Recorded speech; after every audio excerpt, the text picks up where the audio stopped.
जय श्री गणेश। नमस्कार, मैं आचार्य संजय द्विवेदी। मेरे समस्त प्रबुद्ध दर्शकों का मेरे चैनल पर हार्दिक स्वागत है। आज मैं कुंभ राशि का मार्च माह का मासिक राशिफल लेकर आपके सम्मुख उपस्थित हूँ। मार्च माह में जो ग्रहों की स्थितियां हैं, जो ग्रहों के परिवर्तन होंगे, वो कुंभ राशि के जातकों को किस प्रकार का लाभ देने वाले हैं, कौन सा भाव आपका प्रबल होने वाला है, कहाँ पर इतना लाभ लेने वाले हैं तथा कहाँ पर समस्या आ सकती है, उसका क्या निराकरण है, संपूर्ण विश्लेषण मैं पूर्ण तर्क के साथ करने जा रहा हूँ। प्रिय दर्शकों, ये राशिफल आपके चंद्र राशि पर आधारित है, परंतु जिन जातकों का कुंभ लग्न है वह भी इस राशिफल को देख सकते हैं। मार्च माह के प्रारंभ में जो ग्रहों की स्थितियां वो इस प्रकार होंगी। प्रारंभिक समय से ही लग्न में त्रिग्रही योग चल रहा होगा, जहां पर शनिदेव स्वयं होंगे, सूर्य तथा बुध के साथ इनका गोचर चल रहा होगा। द्वितीय भाव में राहु होंगे, तृतीय में गुरुदेव बृहस्पति का गोचर होगा, अष्टम भाव में केतु का गोचर होगा तथा इसी प्रकार से आपके नवम भाव में प्रारंभिक समय में चंद्रमा होंगे, द्वादश भाव में मंगल तथा शुक्राचार्य का युति प्रभाव चल रहा होगा। 7 मार्च को बुध अपनी राशि का परिवर्तन करेंगे तथा लग्न से निकलकर अपनी नीच राशि में द्वितीय भाव में प्रवेश करेंगे, जहां पर राहु के साथ इनका युति प्रभाव आरंभ होगा। पुनः इसी माह में 26 मार्च को परिवर्तन करके तृतीय भाव में गुरुदेव बृहस्पति के साथ गोचर करना प्रारंभ करेंगे। 7 मार्च को ही शुक्राचार्य का भी राशि परिवर्तन हो जाएगा। शुक्राचार्य आपके द्वादश भाव से निकलकर लग्न में प्रवेश करेंगे, जहां पर पुनः त्रिग्रही योग बन जाएगा, जहां पर सूर्यदेव, शनिदेव तथा शुक्राचार्य होंगे। इसी माह में, माह के अंत में 31 मार्च को शुक्राचार्य पुनः परिवर्तन करके द्वितीय भाव में, धन भाव में गोचर करना प्रारंभ करेंगे। 14 मार्च को सूर्यदेव राशि का परिवर्तन करके द्वितीय भाव में जाएंगे, जहां पर त्रिग्रही योग बनेगा, राहु, बुध तथा सूर्यदेव होंगे। 15 मार्च को मंगल, जो कि द्वादश भाव में गोचर कर रहे हैं, उनका परिवर्तन आपके लग्न में हो जाएगा तथा 17 मार्च को अत्यंत विशिष्ट स्थिति बन रही, जहां पर शनिदेव, जो वर्तमान समय में अस्त अवस्था में चल रहे हैं, उदय हो जाएगा। तो ये बड़े परिवर्तन का माह है। ये बड़े परिवर्तन समय को बदलने वाले हैं, बड़ा लाभ देने वाले हैं। प्रारंभिक समय से ही आपकी लग्न को प्रबलता प्राप्त हो रही है, यद्यपि यहाँ पर लग्नेश कुछ निर्बल है क्योंकि यहाँ पर ये अस्त अवस्था में है, परंतु यहाँ पर सूर्य और बुध का संपूर्ण योग आपको प्राप्त हो रहा है। बुधादित्य योग जब लग्न में बन जाता तो निश्चित रूप से आपके बल में वृद्धि हो जाती है, आपका सामर्थ्य कई गुना बढ़ जाता है, आपकी अंदर क्षमता बढ़ जाती है, आपके नेतृत्व का गुण प्रबल हो जाता है। साथ ही साथ यहाँ पर बुध है। अब यहाँ पर यदि अवलोकन करें तो बुध पंचम के स्वामी है, अर्थात आपके ज्ञान के भाव के स्वामी है, अष्टम के स्वामी। पंचमेश, अष्टमेश का सप्तमेश सूर्य के साथ आपके लग्न में गोचर अत्यंत विशिष्ट स्थिति बना रहा है। यहाँ पर विशेष ज्ञान में आपकी वृद्धि होने वाली, क्योंकि ज्ञान के कारक बुध है, अष्टम के आकस्मिकता के भाव के भी कारक बुध है। निश्चित रूप से इस समय में आपके विशेष ज्ञान में वृद्धि होगी। आपका रिसर्च वर्क बहुत अच्छा होगा, आप सोच विचार कर कार्य करेंगे, आप दृढ़ प्रतिज्ञ रहेंगे, बुद्धि का बल श्रेष्ठ प्रभाव देने वाला होगा। आपकी गणनाएं आपके लिए अत्यंत श्रेष्ठ लाभ देने वाली। यहाँ पर वाणी भी आपकी अत्यंत व्यवहारिक होने वाली है। वाणी की मृदुता से, वाणी की चतुराई से आप बड़ा लाभ लेने वाले। अब यहाँ पर शनिदेव का सामर्थ्य है, सूर्यदेव का नेतृत्व है, सूर्यदेव का आभामंडल है, बुध की बुद्धि है, सर्वश्रेष्ठ लाभ का योग बन रहा है। इसके पश्चात जीवन साथी के भाव पर त्रिग्रही योग का प्रभाव, जीवन साथी के साथ जो कहीं ना कहीं कुछ निर्बलता चल रही थी, क्योंकि जीवन साथी का भाव भी सूर्य का ही है, वहां पर सामंजस्य बनने लगेगा, आपसी सहयोग में वृद्धि होगी तथा यहां पर साझेदारी का भाव प्रबल हो जाएगा। जो जातक साझेदारी में कोई व्यापार करते हैं, कोई कार्य करते हैं, तो वहां पर लाभ की स्थिति बन रही। इसके पश्चात यदि देखें तो गुरुदेव बृहस्पति जो तृतीय भाव में गोचर कर रहे हैं, कुंभ राशि के लिए धन के स्वामी होकर हैं, पराक्रम के भाव में होकर धन भाव के स्वामी जब आपके भाग्य को देखेंगे तो भाग्य की वृद्धि कर देंगे। निश्चित रूप से यहाँ पर भाग्य वृद्धि का संपूर्ण योग बन रहा है। भाग्य के स्वामी मंगल यद्यपि यहाँ पर द्वादश भाव में है, कुछ निर्बल है, परंतु गुरुदेव का प्रभाव जो विस्तृत करते हैं, सब प्रभाव को बड़ा कर देते हैं, तो इनका बड़ा जो प्रभाव है भाग्य को आपके साथ में समायोजित करते हुए भाग्य का साथ भी मिलेगा, साथ ही साथ धन का लाभ भी मिलेगा। यद्यपि यहाँ पर राहु का द्वितीय भाव में होना बहुत अच्छा फल नहीं देता। यहाँ पर परिवार के साथ सामंजस्य में समस्या आती है, परिवार के भाव में निर्बलता आती है तथा यहाँ पर परिसंपत्ति से आप उतना लाभ नहीं ले पाते।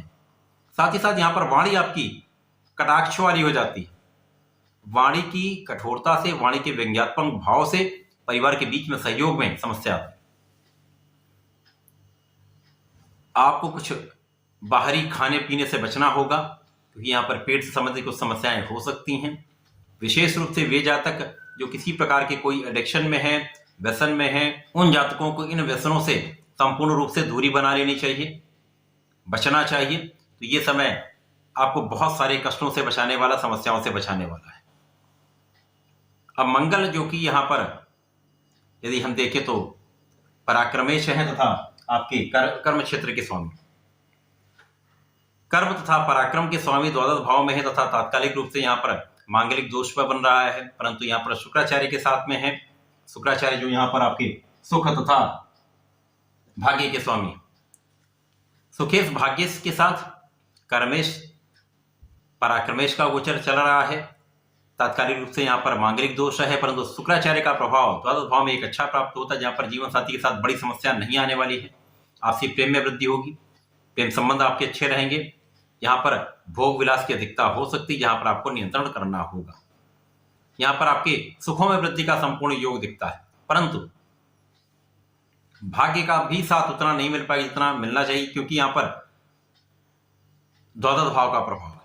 तो यहाँ पर सुख और भाग्य के स्वामी, कर्म तथा सुख के स्वामी के साथ द्वादश भाव में होने के कारण यद्यपि गुरुदेव का प्रभाव यहाँ पर भाग्य पर है, परंतु उतना लाभ आप नहीं ले पाते जो एक्सपेक्टेड होता है।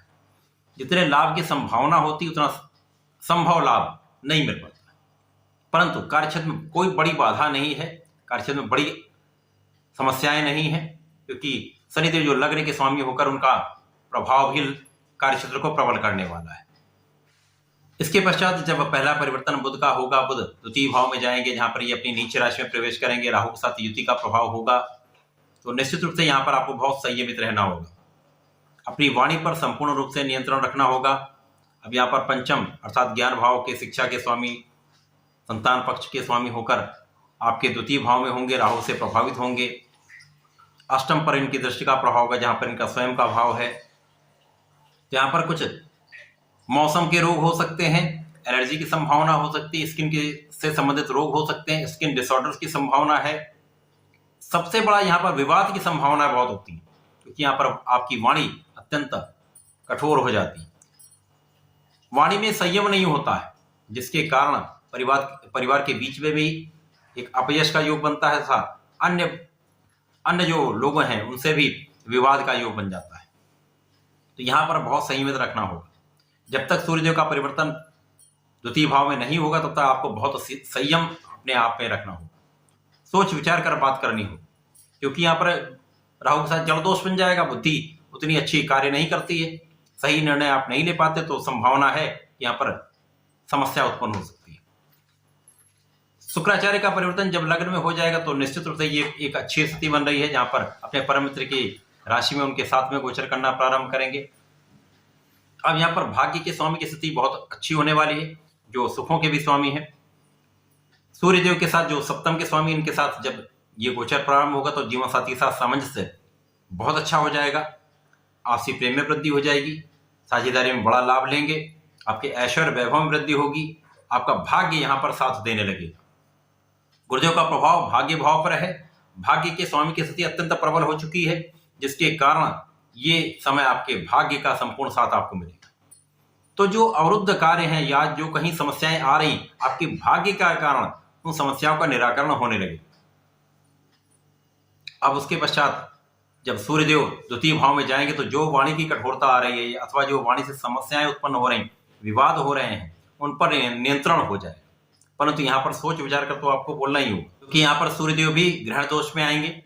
जब राहु और सूर्य के बीच में अंशों का अंतर कम हो जाएगा तो सूर्य भी ग्रहण दोष में जाएंगे, तब ये समस्या बहुत हो सकती है। आपके जीवन साथी के साथ समस्या आ सकती है, आपसे विवाद बढ़ सकता है, क्लेश में वृद्धि हो सकती है। इसी प्रकार से वाणी के कारण विवाद बढ़ सकता है। परंतु जब ये दोष समाप्त होगा, सूर्य बुध का प्रभाव बहुत आपको संयमित करने वाला होगा, आपकी रक्षा करने वाला है तथा आपको कई विवादों से, समस्याओं से बचाने वाला है।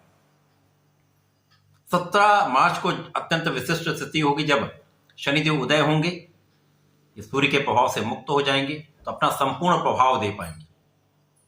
अब यहां पर लग्न के स्वामी होकर लग्न में शश नामक राजयोग का संपूर्ण प्रभाव आपको मिलेगा, जो राजा के समान सुखों की वृद्धि करता है, राजा के समान सुख देता है, जीवन के समस्त लाभ आपको प्रदान करते हैं। शनिदेव रंग से राजा बना देते हैं शनिदेव।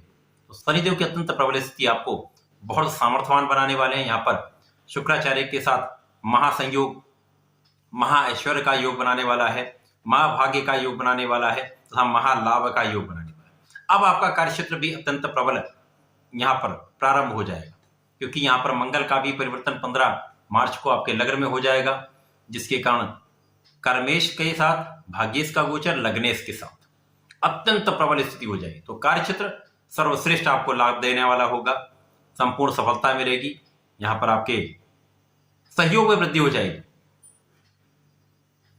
यद्यपि यहां पर सूर्यदेव कुछ वीक है, तो यहां पर उच्चाधिकारियों के साथ हो सकता है कुछ मतभेद हो, परंतु पक्ष आपका बलवान रहेगा, क्षमता आपकी बढ़ेगी, जिसके कारण आप बहुत विशिष्ट रूप से अपने कार्य को संपन्न करने वाले हैं। कार्य की विशिष्टता से, आपके संपूर्ण परिश्रम से, आपके पूर्ण मनोयोग से काम करने से, पूर्ण निष्ठा से काम करने से आप सफल अवश्य होंगे। उस सफलता का यश निश्चित रूप से आपको प्राप्त होने वाला है।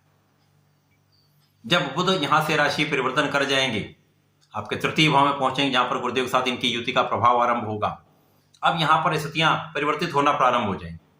अब यहां पर पंचमेश तृतीय भाव में होंगे, गुरुदेव के साथ होंगे, तो यहां पर बुद्धि का बल अत्यंत श्रेष्ठ हो जाता है। धनेश के साथ पंचमेश का संबंध ज्ञान, बुद्धि, धैर्य, बल, विवेक तथा कुशाग्र बुद्धि आपकी समस्त स्थितियों में आपको सक्षम बनाने पर, आपकी समस्याओं पर संपूर्ण विजय दिलाकर आपके भाग्य की प्रबलता आपको प्रदान करने वाली। तो ये समय बड़ा विशेष है।